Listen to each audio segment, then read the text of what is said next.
আলোচনা চক্ৰত বহি থকা অৱস্থাত মোৰ লগত উপস্থিত থকা শ্ৰদ্ধাৰ আমাৰ বিশিষ্ট কংগ্ৰেছী শামছুল দা, তাৰ লগতে মোৰ আজিৰ এই সভাত উপস্থিত থকা মন্দিয়া ব্লক কংগ্ৰেছৰ নৱনিযুক্ত আমাৰ ব্লক সভাপতি আলতাফ ভাই, আমাৰ ইয়াত উপস্থিত থকা মোৰ শ্ৰদ্ধাৰ প্ৰাক্তন জিলা পৰিষদ মোৰ বন্ধু শহীদুল ভাই, তাৰ লগতে আমাৰ এই অনুষ্ঠানত উপস্থিত থকা গোটেইকেইজন বিশিষ্ট কংগ্ৰেছী, আমাৰ প্ৰাক্তন কোনোবাই মণ্ডল, কোনোবাই ব্লক, কোনোবাই ডিষ্ট্ৰিক্ট লেভেলত বিভিন্ন পদবীধাৰী ব্যক্তিসকল, উপস্থিত ডেকা বন্ধুসকল, ইতিমধ্যে মই ব্লক প্ৰেচিডেণ্ট নিযুক্তি হোৱাৰ পিছত আজি দিহিৰপাম মানিকপুৰ জিপিত মোৰ দ্বিতীয় দিন।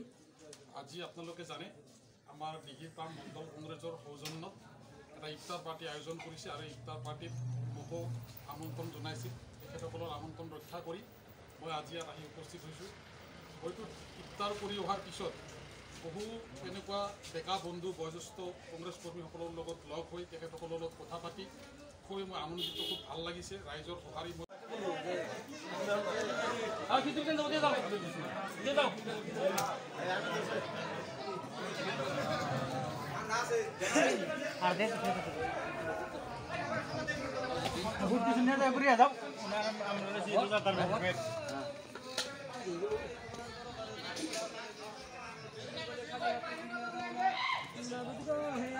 তোমার শাহিদের ঘরে হাত তুলেছি আল্লাহ, আমাদের দোয়া খানা তুমি কবুল মঞ্জুর করো আল্লাহ। খাস করে মাহবুবগণ এই মজলিসে